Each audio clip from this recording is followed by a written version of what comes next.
여러분 안녕하십니까, 최대현입니다. 이정훈 교수님과 함께하는 역사와 정치 이야기. 자, 지난 시간에는 이 독일 통일에서 배울 수 있는 이 한반도 통일의 교훈들, 그거를 쭉 얘기를 나눴는데, 독일에 정말 비록 좌파 정당에 소속돼 있지만 독일을 진정으로 사랑하고 독일이라는 국가에 대한 확실한 가치관을 가지고 있는 슈미트라고 하는 아주 뛰어난, 헬무트 슈미트라고 하는 뛰어난 총리가 등장해서 독일의 극좌파들, 막 적군파들의 그 테러와의 전쟁도 선포하시고, 그리고 소련이 독일의 안보를 위협하는 그런 핵미사일을 동독에 갖다 놓자 서독에 오히려 미국에 요청을 해서 핵미사일을 퍼싱2라고 하는 핵미사일을 맞대응함으로써 나중에 통일도 이루고, 그리고 또 핵미사일은 나중에 또 이렇게 딱 철수하고, 진짜 통일의 그 발판을 마련했다, 그런 얘기를 들었는데요. 그 당시에 있었던 정말 독일의 통일까지 이루게 할 수 있었던 각국의 지도자들, 독일의 통일의 주역들은 누구인지 오늘 또 이정훈 교수님과 함께 알아보도록 하겠습니다. 교수님 어서 오십시오. 예. 지난주 강의도 정말 재밌었는데, 야, 예. 이번 강의도 만만치 않을 것 같습니다. 예. 독일 통일의 주역들, 일단 뭐 콜, 예. 레이건, 대처, 1989년에 독일의 통일을 이뤄낸 그런 분들이죠. 예. 예. 위대한 우리 서방의 우파 지도자들이시죠. 예. 저 세 분만 보면 마음이 뿌듯해지고. 예. 근데 안타까운 거는 우리도 이승만, 박정희와 같은 훌륭한 분들이 계셨는데 예. 이 뒤를 잇는 훌륭한 분들이 좀 나와주셨습니다. 근데 이게 저는 그래요. 이 슈미트 총리를 평가하면서 참 훌륭하다. 예. 그게 사실 독일의 저력입니다. 그런 정치인을 배출한다는 게. 그래서 제가 우리 펜앤마이크를 통해서 우리 우파들도 자꾸 공부를 하고 정신무장을 해야 되는 게, 예. 그런 훌륭한 정치인들이 나오려면 유권자들이 또 훌륭해야 돼요. 잘 뽑아주셔야, 네, 그런 말씀을 하는 분을 좀 분별해서 예. 뽑아주셔야죠. 예. 그리고 지금 최근에 이 한환상 전 통일부 장관께서 이상한 강의를 하셨어요. 예, 봤습니다. 이것도 무슨 기독교를 공격하기 위해서 주사파 세력이 만든 무슨 언론을 표방하는, 악마가 우리 예. 안에 있다. 참. 악마가 우리 안에 있다, 이런 강연을 그 언론사와 관련된 그 분들이 초대해갖고 했어요. 근데 예. 그 취지가 뭐였냐면, 북한을 악마로 만드는 우리 안에 악마가 있다. 오히려 자기가 북한 가보니까 거기는 남한이나 미국을 공격하는 걸 멈췄다. 그러니까 우리가 정신 차려야 된다. 뭐 이런 취지로 했는데, 저는 가슴이 아픈 게, 예. 우리 탈북하신 분들이, 우리 지연아 작가님? 저는 예. 참 존경하는데, 예. 그분이 미국에 가셔가지고 펜스 부통령을 감동시킨 그 본인의 그 투쟁. 예. 사실 삶이 얼마나 그 악한 체제로부터, 맞습니다. 아니 마취도 없이 한 여인을 강제 낙태시키고 이런 네. 극악무도한 것을 증언하는 게, 그게 북한을 악마화시키는 겁니까? 아니면 현실을 알리는 것입니까? 근데 이분이 또 망언을 한 게 뭐냐면, 내가 헬무트 슈미트 독일에서 한번 만나봤는데 그분이 그 흡수 통일하면 안 돼. 보니까 돈도 많이 들고 부작용이 많더라. 이렇게 말했다라고 주장하는데, 그걸 확인해 봤습니까? 슈미트 총리님한테? 말도 안 되는 얘기지. 옛날에 한번 만났을 때 그 카더라죠. 이런 게 사실은 슈미트 총리님을 모욕하는 짓이다. 이미 돌아가신 분을 모욕하는 거다. 저는 그렇게 생각을 합니다. 지금 슈미트 총리 얘기를 하시는데요. 바로 이 콜, 그 통일을 실제로 이루었던 이 콜 총리 바로 앞에 있었던 독일의 그렇죠. 총리입니다. 그러니까 지난 시간에 제가 말씀드린 것처럼 헬무트 슈미트 총리가 미국과의 동맹을 강조하고, 예. 그 다음에 오히려 선제적으로 미국한테 전술핵을 서독에 배치해달라고 요청하신 분이죠. 예. 그래서 결국은 콜 수상이 통일을 완수하도록 그 기초를 까신 그분이죠. 그래서 우리 슈미트 총리 얼굴을 한번 띄워주시면, 예. 바로 그냥 예. 보여주시죠. 요거 이분이 다음요. 예. 사실 또 외모가 출중하셨는데, 젊으셨을 때 저보다는 조금 빠지시지만 우리 뭐 최 부장님도 훌륭하시. 저보다도 훨씬 훌륭한 것 같습니다. 예. 영화 배우 같으시죠? 예. 근데 저분이 멋진 그 활동을 하실 때 뭐라 그러셨냐면, 거짓병화에 속으면 네. 그걸 얘기해버리면 인기는 끌어요, 좌파들한테. 그러니까 당내에서도 3인당 안에서 엄청 욕을 많이 드셨어요. 그러니까 그걸 각오하신 거예요. 왜냐하면 전술핵 배치를 미국한테 요구할 때는 욕먹을 걸 각오했죠. 좌파들이 가만히 있겠습니까? 예. 그리고 반미운동 하던 자들인데. 근데 슈미트 총리가 결단하신 게 뭐였냐면, 이게 바로 나는 포퓰리즘에 흔들리는 사람이 아니다. 왜냐하면 독일을 생각해야 한다. 이렇게 얘기하신 분이에요, 저분이. 그래서 제가 좋아하는 겁니다. 좌파지만 훌륭하다. 저런 분들하고는 대화할 수 있다. 그래서 근데 중요한 게 저 책임윤리입니다. 저 책임윤리가 정치가의 중요한 자질이다. 이게 독일의 사상가 막스 베버가 예. 소명윤리, 그 신념윤리, 책임윤리 이런 걸 설명했어요. 예. 그러면서 정치가에게 요구되는 걸로 이 두 가지를 중시했는데 신념윤리는 이런 겁니다. 내가 어떤 신념이 있어. 그러면 그 신념을 강력하게 추진하고 물러서지 않고 근데 외부에서 위협하고 그러면 아유 난 안 되겠는데요. 타협하지 그러면서 않고. 타협하고 이런 게 아니라 윤리라는 거는 뭐냐면 신념을 실현하는 거죠. 그런데 책임윤리가 중요한 게 뭐냐면 신념윤리를 추구하다가 한국 좌파들이 그러죠. 지들 신념이다 이러면서 추구하다가 망하면 도망쳐요. 그리고 책임을 안 집니다. 근데 책임윤리라는 거는 결과 책임까지도 진다. 굉장히 강력한 거죠. 근데 저게 바로 독일의 역사 정치사적 그 배경이 있어요. 뭐냐면 지난 시간에도 제가 말씀드린 것처럼 소명이 중요합니다. 그러니까 그 소명이요. 소명. 그렇죠. 예. 독일이 또 이 종교개혁의 나라 아니겠습니까? 예. 그러다 보니까 소명을 중시해요. 그러니까 그러다 보니까 정치를 하는 거는 그냥 내 맘대로 그냥 잠깐 내 권력이나 탐하고 이런 게 아니라 정치가로서의 소명, 이 시대에 나를 불러주신 그 소명을 기억하고 또 나의 조국, 독일을 위해서 일한다. 이런 강력한 게 있는 것이죠. 그러니까 신념윤리를 추구하면서도 그 결과 책임까지 내가 진다. 이런 당당한 리더가 되는 것입니다. 참 우리 지금 청와대에 계신 분이 진짜 이거는 좀 배우셔야 될 것 같은데 배우셔야 되는데 지금 우리 청년들 일자리 문제 때문에 되게 힘든다고 하니까는 여러 가지 핑계를 대시더라고요.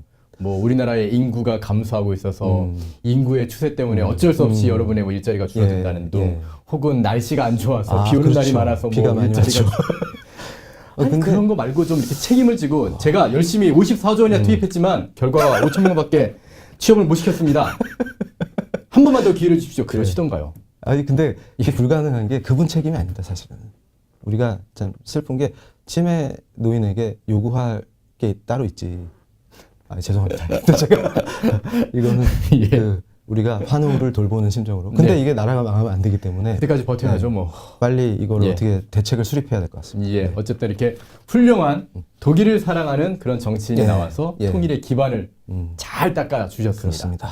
자, 그 다음에 또 다음 페이지 어떤 분이 보시죠. 등장하시나요? 이분이 또 멋지죠. 예, 결국은 이 슈미트 총리가 깔아놓은 그거를 이어받아서 네, 미국의 전술핵이 퍼싱 2 미사일이 본격적으로 83년에 배치가 되고 예, 이걸 배경으로 해서 더 나토의 연합방위 체계를 더 강화시키고 또 서독을 번영으로 이끌고 근데 이게 미국과의 강력한 동맹은 정말 큰 힘이 됐습니다. 서독에게. 예, 우리가 이걸 항상 잊어서는 안 돼요. 그러니까 뭐냐면 특히 우리나라는 지정학적으로 이게 늘 역사적으로도 위협을 받는 나라이기 때문에 동맹을 통해서 자주를 확보합니다. 근데 이제 바보들이 선동할 때 우리는 미국에 종속돼서 자주권이 없어 이렇게 바보 같은 얘기를 하는데 오히려 미국과의 동맹을 하기 때문에 우리가 당당하게 아시아에서 큰 소리도 치고 왜냐면 바로 옆에 중국이 있죠. 맞습니다. 중국은 지금 자기네들 중화주의를 하면서 자꾸 확장을 하면서 다른 나라들의 영토를 뺏고 있습니다. 그렇습니다. 필리핀, 미국 떠나보내니까 바로 자기네들 섬, 북부에 있던 섬 다 뺏겨지 않습니까? 맞습니다. 이런 일들이 벌어지거든요. 예. 그래서 통일 후에도 나토는 지속되고 그래서 제가 가끔 그래요. 이 똑똑한 척하는 바보 좌파들한테 야 예. 그러면 독일은 원래 게르만족 DNA는 자존심이 없지. 그리고 독일의 사람들은 리더들은 지능이 낮아서 자존심도 없어서 자주도 신경 안 쓰고 그리고 머리도 나쁘고 그래서 통일된 다음에도 미군이 주둔하게 놔두지 이런 얘기를 해요.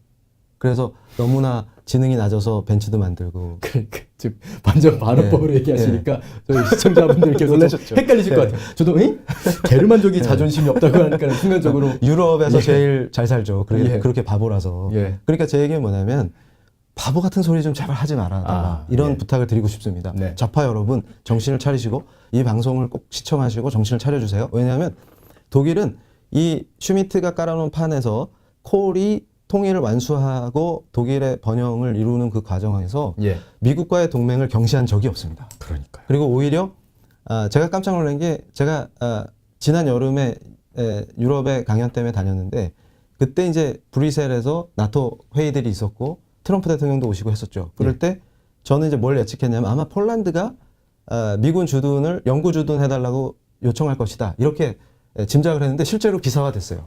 그래요? 그래서 폴란드는 미국한테 아예 돈을 우리가 왕창 낼 테니까 그냥 신경 쓰지 말고 그냥 영구 주둔해달라고. 우리나라는 지금 주한미군 못 밀어내가지고 지금 난리인데. 그렇죠. 그러니까 뭐냐면 오히려 트럼프 대통령이 전략적으로 독일을 압박했어요. 그래서 그때 독일에 대해서 심한 말 하고 그래갖고 예. 조금 분위기 안 좋았었습니다. 그렇죠. 유럽에서. 지금 약간 그랬는데 그렇죠. 그 와중에 이제 폴란드가 독일 보란 듯이 야 미국 너희들 주둔하기 힘들지? 그럼 폴란드로 와. 그러면 우리가 다 해줄게. 사실 미국으로서는 뭐 러시아를 견제하기 위해서는 뭐 이쪽 그 동쪽으로는 우리나라와 일본이 있고 그리고 서쪽 유럽 쪽으로는 독일이 아니라 폴란드여도 상관은 없거든요. 그렇습니다. 예. 예. 그래서 제가 깜짝 놀랐는데 역시 그래서 제가 그때도 제 SNS에 야 폴란드 사람들은 우리보다 지능이 한참 모자르고 자존심이 없어서 미군의 주둔을 원합니다. 그것도 영구 주둔 해달랍니다. 이렇게 얘기했죠. 그래서 저는 뭐냐면 이 동맹 관계를 늘 하던 대로만 하자는 뜻은 아니고 미래지향적으로 생각할 때 북한이 어떤 형태에 있느냐, 그 다음에 전체적인 세계 질서와 이런 국제정치적인 구조 안에서 어떤 선택을 하느냐에서 미국과는 뗄래야 뗄 수 없는 동맹 관계를 유지해야죠. 그런데 예. 동맹의 성격과 상황을 어떻게 미래지향적으로 계승 발전하냐의 문제입니다. 근데 자꾸 좌파들은 아예 미국을 쫓아내고 그럼 어떻게 하죠? 그럼 중국에 종속되는 길밖에 없는 거죠. 그래서 그걸 자주라고 합니까? 그래서 제가 야, 너는 정말 그 폴란드도 바로 옆에 이제 러시아가 있고 그렇습니다. 과거 이제 예. 소련 시절이죠. 나라를 뺏겨본 그런 경험이 예. 있으니까 예. 그러니까 정말 강력한 국방을 해야 되겠는데 자기네들만으로는 할 수 없다는 걸 너무 맞습니다. 잘하는 예. 거죠. 그러니까 이제 미군을 들어와라 그런 얘기를 하는 그렇습니다. 거고. 근데 우리는 들어와서 지켜주고 있는 미군을 지금 나가라고 하고 지금 그러고 있습니다. 참 한심하죠. 답답합니다. 예, 다음 다음 잠깐 페이지. 예, 예. 예. 그래서 저 사진을 제가 엄청 좋아합니다. 왜냐하면 세 분이 딱 예, 사진 보고만 찍으시네요. 있어도 흐뭇하지 않습니까? 예. 근데 특히 제가 레이건 대통령 좋아하는데 이게 사실은 지금 나오는 메시지는 콜 총리가 직접 하신 말은 아닌데 예. 저 정신을 독일이 계승했다고 보시면 돼요. 그래서 저는 가치 동맹이라는 말을 매우 중시합니다. 가치 동맹. 예. 이야, 그래서 멋지네요. 저는 이제 한미일 삼각 동맹 이게 중요하다. 그러니까 우리가 자꾸 일본을 밀어내고 경시하고 이게 좌파들의 전략에 빠지는 거죠. 예. 왜냐하면 중국한테 어부지리를 주고 북한이 기뻐하고 그러니까 우리가 일본이랑 계속 최악의 상태로 가면 삼각 동맹이 깨지기 때문에 삼각 편제가 안 나와요. 그러면 누가 좋냐면 중국이 기쁘고 북한이 행복하고 이런 거죠. 근데 맨날 그 보면은 선동을 일삼아요. 그런데 우리가 우파가 똑똑해져서 그걸 막아야 되는데 또 같이 협력을 합니다. 또 일본 공격할 때는. 근데 저거 보세요. 가치 동맹이라는 건 뭐냐면 동맹은 야, 필요해서 하고 이런 것도 중요하지만 가치를 공유해야 동맹이다. 그러니까 좌파 출신 슈미트 총리가 선포한 게 뭐였습니까? 자유, 정의, 인간의 존엄성 이런 게 독일, 미국 사이의 우위와 연대의 근간을 두는 공통의 가치고 원칙이다. 그러니까 서독과 미국은 가치를 공유한다 그 말입니다. 원칙도 같고 어떤 국가를 지향하냐 그러면 자유, 정의, 인간의 존엄성이다. 나중에 그런 강의도 한번 해주셔야 될 것 같아요. 대한민국의 가치는 무엇인가? 그렇습니다. 그게 중요합니다. 그러니까 우리 대한민국이 자유, 정의, 인간의 존엄성을 추진하는 나라면 그 가치를 실현하는 나라면 당연히 미국과 동맹을 해야지 어떻게 그 인권 탄압하고 사람들 뭐 재판도 없이 고문해서 죽이고 그런 중국과 동맹을 합니까? 네. 말도 안 되는 얘기죠. 다른 나라에 스파이나 심고. 그런데 보십시오. 우리들의 맹방이기 때문에 같은 이념을 갖는 게 아니다. 그럼 뭐냐? 다음 페이지. 오히려 반대로 같은 이념을 갖고 있기 때문에 맹방이 되는 것이다. 맹방이라는 얘기는 강력한 동맹이다 그 말이죠. 그렇죠. 예. 그러니까 같은 도덕 기준을 갖고 있기 때문에 맹방이 되는 거다. 이게 80년에 슈미트 총리가 하셨던 얘기예요.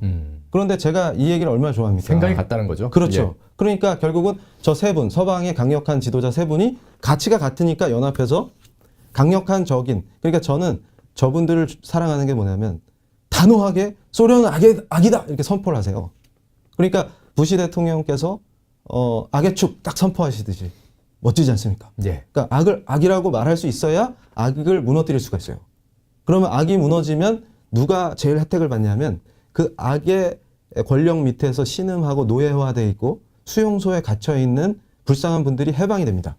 그러니까 악을 악으로 규정하는 순간 가장 약한 사람들이 해방된다. 맞습니다. 예. 근데 악과 타협하고 평화다 이러면서 바보짓하고 그들이 정권을 오래 유지하도록 도우면 지금 꼭 우리 주사파들이 하는 짓하고 비슷하죠. 한국의 좌파들이. 예. 그러면 그 안에서 신음하고 고통받는 분들이 더 고통을 받죠. 그래서 제가 가끔 학생들한테 이해하기 쉽게 예를 들어줘요. 예. 여러분 영화 보실 때 막 손에 땀을 쥐는 게 뭡니까? 지금 나치가 만든 그 유대인 수용소에서 예. 유대인들이 막 기도하고 빨리 해방되기를 바라죠. 근데 이게 우리는 시청자인데도 손에 땀이 지는 게 뭐냐면 연합군이 지금 진주하고 있는데 예. 하루만 늦게 도착하면 죽을 수도 있어요. 예. 근데 하루 빨리 도착하면 다 사는 거죠. 예. 이걸 보면서 손에 땀을 쥐는데 그럼 지금 북한 수용소에 갇혀 계신 분들이나 이 북한의 악한 정권이 노예 상태로 만든 우리 동포들이 얼마나 해방을 기대하겠습니까? 그런데 그 정권이 유지되도록 도우면서 그게 평화고 오히려 우리가 사랑을 실천해야 된다. 이런 말도 안 되는 얘기를 하고 앉아있으면 그분들의 심장에 못을 박는 짓이죠. 그러니까 저는 뭐냐면 나치에 부역한 자들보다 더 악한 자들이다. 이렇게 봅니다. 그들이 말할 때 정의란 얘기를 할 때 약자를 보호하고 소외된 자를 갖다가 이렇게 품어줘야 된다 그런 얘기를 하는데 과연 우리 사회에서 또 북한에서 가장 약자는 누구인지 가장 소외된 자는 누구인지를 생각하면 딱 답이 나오거든요. 맞습니다. 김정은 정권에 의해서 소외되고 거기서 엄청난 핍박을 받아서 탈북하신 분들 그분들이 지금 우리 사회에 와 있는 거고 또 북한에도 지금 아직도 어마어마하게 많은 숫자가 지금 있는 겁니다. 자, 그분들을 구하는 게 진짜 통일의 목적이 아닐까요? 예. 예. 그래서 저는 저 대처 수상님도 너무 사랑하는 게 우리 대처 수상께서 그랬어요. 강단 있게 뭐라고 부르냐면 아마 나중에 제가 그 영상 소개해드리면 너무 좋아하실 텐데 그 좌파 무지한 그러니까 좌파는 이상하게 무지해요. 예. 그 누구처럼 KBS에 나오는 그 네. 뭘 잘 모르면서 까부는 거죠. 예. 그래서 뭐 러시아, USSR 그 또 영은 써 또. 그런데 어쨌든 예. 그런데 저 대처 수상께서 그런 무지한 좌파 젊은 의원이 까불었어요 한번 의회에서. 노동당이요, 예. 네, 그랬더니 박살을 내셨습니다. 니네는 동구권이 망한 걸 봤는데 그 망한 걸 보고도 그걸 위대한 영국의 그 망한 정책을 들여오자고 하는 너의 정책은 뭐냐 딱 이랬습니다. 그러니까 찍소리 못하는 거죠. 그래서 자꾸 국가에 의존하려고 들고 의존을 키우고 그러니까 이런 것들을 오히려 바로잡는 것이 그분들을 돕는 거다. 이런 거죠. 그러니까 자립할 수 있게 하고 또 이 자율성이 또 인간의 중요한 존엄성의 한 축 아니겠습니까? 근데 레이건 대통령도 멋지셨던 게 뭐냐면 제일 좋은 복지 정책은 복지 혜택을 받는 분들이 혜택에서 빨리 벗어나시는 겁니다. 멋진 말이네요, 네. 진짜. 끝내주죠. 자립할 수 있는 거. 네. 예. 그런 세 분이 만나가지고 강력한 적인 소련을 쓰러뜨린 겁니다. 예. 그때 동독도 깨갱하고 무너지고 너무 자연스럽게 통일이 됐죠. 자연스럽죠. 통일이 되는 겁니다. 야. 이런 걸 우리가 좀 배워야 된다. 그래서 다음 페이지를 보면 이거죠. 자, 우리가 이게 레이건 대통령께서 하셨던 연설 중에서 제가 뽑아온 건데요. 네. 너무 멋져요. 평화롭게 살자고 그들을 설득할 수 있는 최선의 희망적인 일은 그들이 전쟁에서 이길 수 없다는 것을 확신시키는 것. 딱 이렇게 말씀하시지 않습니까? 그러면서 덧붙여서 군사력은 그들이 우리 혹은 우리의 동맹국을 정복할 수 없도록 한다는 것이다. 야. 이렇게 말씀하세요. 그러니까 제가 저걸 우리가 가슴에 새겨야 된다. 저 1980년 연설을 외워라. 이렇게 얘기합니다. 왜냐하면 저기에 모든 게 담겨 있어요. 저게 바로 레이건 대통령의 파워입니다. 그러니까 저는 그것도 말씀드린 게 뭐냐면 저 레이건을 보면서 우리가 배워야 될 게 통일은 그냥 되지 않는다. 그리고 악을 물리치는 것도 그냥 되지 않습니다. 저는 이 미국 보수에게 배워야 된다. 이 얘기를 하는 게 뭐냐면 철저하게 공부를 하세요. 이분들이. 그러니까 레이건 대통령이 등장하시기 전에 한번 공화당이 선거에서 졌죠. 그런데 레이건이 등장할 때 레이건 본인도 너무 훌륭했지만 이 우파 시민들도 각성을 하고 많은 공부를 합니다. 그래서 레이건 대통령을 지지할 수 있는 그 합리적 기반을 만들어요. 그러니까 제가 드리고 싶은 얘기 중에 하나가 지금 한국의 우파들이 공부를 열심히 해야 됩니다. 그리고 진짜 저런 뛰어난 지도자를 세울 수 있도록 그 바탕을 깔아야 돼요. 그래서 미국은 지금도 공화당이 멋진 게 뭐냐면 저는 이제 그 얘기를 많이 하세요. 우리 사랑하는 시청자분들께서도 아니 언론을 다 뺏겼다. 근데 이제 우리 훌륭한 펜앤마이크가 살아있지만 언론을 다 장악당하니까 그리고 악한 이분들이 다 장악해버리니까 입을 뺏기니까 예. 일방적으로 허위 정보가 넘치고 예. 그러면서 그걸로 사람들을 선동해버리니까 또 사람들이 미디어에서 나오는 거를 다 진실로 받아들여버려요. 예. 단순하기 때문에. 요즘 그래도 많이 변화졌어요. 그렇죠. 예. 요즘 변했는데 근데 문제는 뭐냐면 지금 공화당이 언론이 만들어내는 가짜 뉴스들, 페이크 뉴스를 어떻게 대적하냐면 지역별로 리더십 인스티튜트가 있어요. 네. 이게 이 은퇴하신 우파 리더들, 그다음에 지식인들 이런 분들이 굉장히 헌신을 합니다. 근데 저는 이제 우리가 이렇게 여러 가지로 어려움을 겪는 것 중에 하나가 우리가 그런 거를 못했어요. 지금까지. 그러니까 이게 각 주마다 주요 도시마다 점조직처럼 퍼져 있어요. 미국은 그렇습니까? 그렇습니다. 그래가지고 여기서 교육을 해요.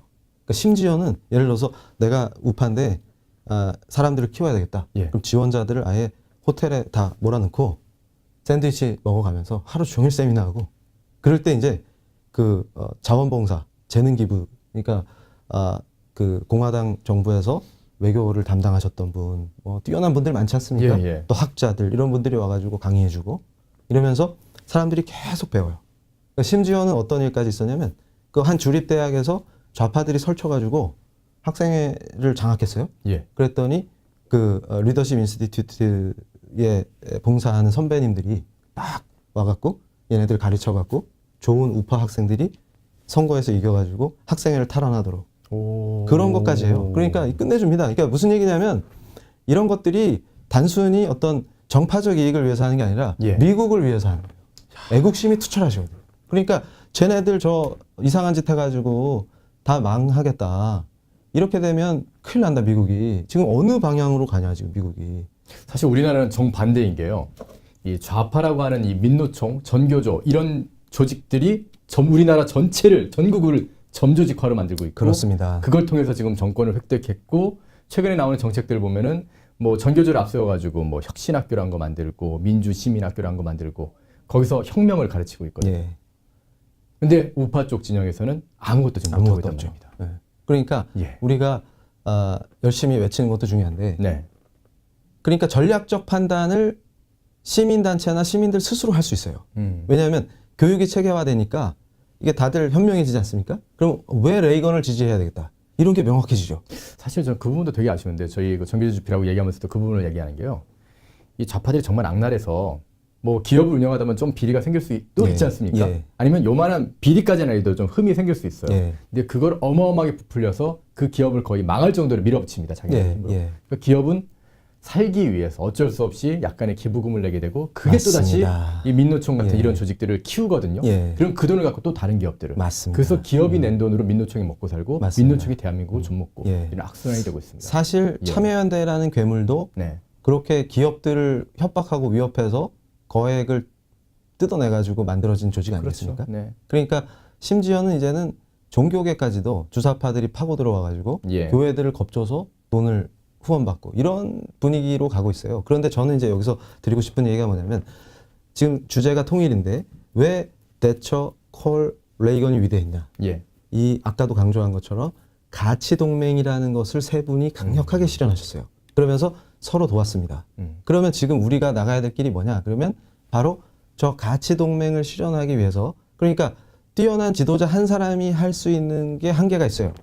그러니까 우리나라는 지금 워낙 어려운 여건에서 워낙 걸출한 이승만, 박정희 같은 천재 지도자들이 이끌어줬기 때문에 예. 그러니까 이 부분도 분명히 봐야 되는 게 제가 인도네시아 자카르타에 갔을 때 예. 교포분을 뵀었는데 제 강의를 들으시고 네. 그분하고 아침 식사를 하면서 정말 좋은 얘기를 많이 나눴어요. 예. 그분이 이제 인도네시아에 진출하시기 전에는 박정희 대통령에 대해서 엄청난 그 반감, 예. 과거 저도 그랬습니다만 네. 그런 생각을 갖고 계셨는데 인도네시아에 와서 이제 지금은 멋진 비즈니스맨이 되셨는데 예. 과거에 이제 처음 왔을 때 인도네시아 말을 배워야 되니까 대학에 들어가셨대요.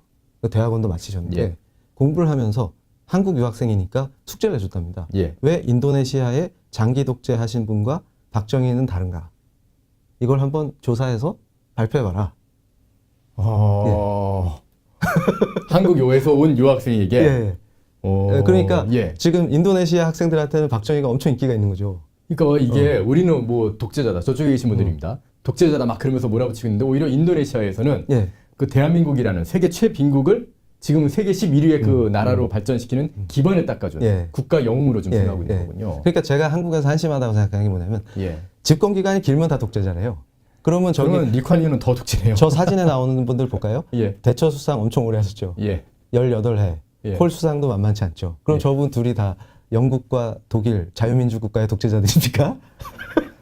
그럼 집권 기간이 독재냐 아니냐를 결정해요? 그러니까 제가 어이가 없는 게 그래가지고 오히려 인도네시아 학생들은 지식인이면 궁금하지 않겠습니까? 인도네시아는 실패했는데 장기 집권했음에도 왜 한국은 성공했을까? 이게 궁금하지 않겠습니까? 그러니까 한국 학생이 마침 왔으니까 한국말도 잘하니까 한국 자료를 분석해갖고 한번 인도네시아 말도 하니까 양 국가를 비교해갖고 좀 발표 좀 해달라 이렇게 한 겁니다. 근데 그분이 그거 연구하시다가 돌아오셨어요. 우파로. 네. 왜냐하면 조사를 하면 할수록 탁월하거든. 그러니까 아니 어떻게 이렇게 잘하시지? 물론 인간적인 흠이나 인간이 어떻게 완벽합니까? 과도 있으신데 그게 전체적인 맥락 안에서 한 인물을 평가해야죠. 그러니까 그랬을 때 놀란 겁니다. 훌륭하시구나. 그래서 돌아오셨어요? 근데 제가 볼 때 뭐냐면 특징이 뭐냐면 그런 훌륭한 리더들은 아까 제가 말씀드린 것처럼 신념 윤리를 그러니까 이게 맞다라고 할 때 굉장히 현실적으로 가능하도록 추진하시는 추진력이 있으세요. 그런데 중요한 건 뭐냐면 우리나라가 그런 걸출한 리더들 덕분에 점핑을 할 수가 있었습니다. 인도네시아와 다르게. 그리고 또 우리 동맹인 미국이 도와준 게 엄청 크죠. 예. 그리고 산업 발전에서 일본이 기여한 바도 무시 못합니다. 예. 근데 자꾸 그런 걸 덮으려고 하는데 진실을 똑바로 보셔야 돼요. 근데 그런 측면에서 뭐냐면 어떤 구조가 있습니까? 이 상태에서 우리가 질적으로 우파가 성장해야만 레이건 같은 리더를 앞세워서 더 한 단계 도약하는 그런 역사가 가능해지는 거죠. 그러니까 예. 참 그 교수님 강의를 이렇게 쭉 듣다 보니까 갑자기 독재의 기준은 뭘까 하는 그런 생각을 하게 되는데 예, 아까 강의해 주시면서 그런 얘기가 있거든요.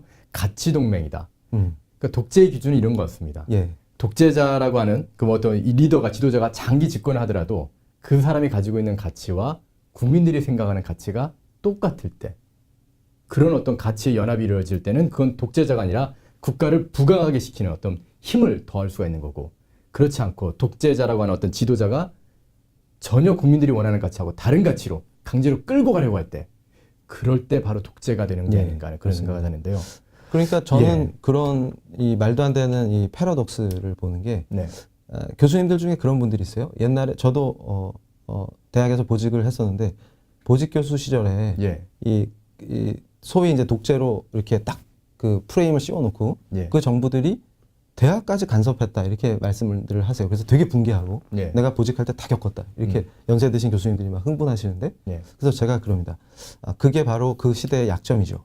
우리가 부족했죠. 예. 그런데 저는 그 당시에 전 세계가 공산화되고 있었는데 예. 그때 만약에 지금도 21세기인데도 아직도 지금 광화문 한복판에 김정은이 위인이라고 써붙이고 환영한다고 하고 앉아있는데 그 시대에 우리가 경제력도 약하고 예. 또 여러 가지 이제 막 근대 국가를 발전시키려고 출범한 지 얼마 안 되는데 그때 문호를 개방해갖고 마음대로 하세요 했으면 대한민국이 존재했겠습니까? 그러니까 저는 시대적 상황을 고려하지 않고 일방적으로 평가하는 게 문제다. 그래서 저는 그런 교수님들한테 그래요. 교수님, 대학 경영에 간섭받은 거는 확실히 약점입니다. 그런 예. 것까지 어떻게 일일이 간섭했던 정부가 참 나쁘죠. 예. 그런데 문제는 지금 교수님이 마음껏 말씀하셔도 괜찮은 나라가 되는 과정에 그런 아픔들을 겪어야 되는 겁니다. 그러니까 점진적으로 발전하는 거기 때문에 우리가 산업화는 확 갔지만 그 당시에 다 오픈했으면은 지금도 이 모양인데 그 당시에 만약에 그 북한에서 작전 피고 오만 일을 했을 텐데 어떻게 됐겠습니까? 한국이 남아나질 않죠. 그런데 그걸 잘했다는 얘기가 아니라 그 당시에 약점은 약점이지만 제발 좀 그러면서 또 그래요. 그러면 북한에 대해서는 또 그런 교수님들이 비판 안 하세요. 그래서 그쪽은 더 독재인데. 김일성 대학에는 표현의 자유도 있고 학문의 자유가 있죠. 그리고 거기서는 교원들이 보직자들이 마음껏 대학을 자율적으로 운영하죠. 미국 대학처럼. 그러면 아무 소리 못 하겠죠. 그러면 예. 그래요. 그건 왜 비판 안 하세요? 북한은 자유가 없는데? 그럼 그거는 북한의 특수성을 인정해줘야 하지 않을까? 이렇게 말씀하세요. 대부분. 그래서 뭔 특수성이요? 그러니까 인권은 보편적 가치 아닙니까? 근데 특수한 걸 받아줘요? 그러니까 제가 인권 논쟁에서도 가끔 충격을 받는 게 그러세요. 어떤 분들이 이제 그래요. 미국에서도 좌파들 중에 아니 이슬람을 비판하면 안 돼요. 이러는 거예요. 근데 이분이 또 페미니즘 그 여성 인권 운동의 선봉이야. 그러면 제가 그럽니다. 아니 그러면 이슬람에서 코가 잘리고 탈레반 시절에 여교사가 여학생한테 글 가르치지 마 이렇게 탈레반이 선포했는데 가르쳤다고 강간 살해하고 이런 엄청난 테러가 일어나거든요. 근데 그런 거 비판 안 하십니까? 이슬람을 비판하는 건 소수자를 비판하는 거라서 인권에 반해요. 이렇게 말합니다. 좀 이상하죠. 저들이 말하는 게 왜 이렇게 네. 모순되고 아니 이건 말이 안 되지 않습니까? 그렇죠. 그러니까 오늘도 보세요. 아침부터 여성인권 말씀하시는 우리 관계자들 계시죠. 정부와 관련된 또 국가인권위원회.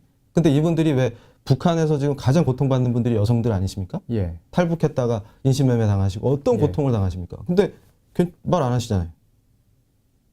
와, 저는 도저히 이분들이 가지고 있는 어떤 가치관이나 이런 거는 보편적이라고 얘기를 못 하겠습니다. 못합니다.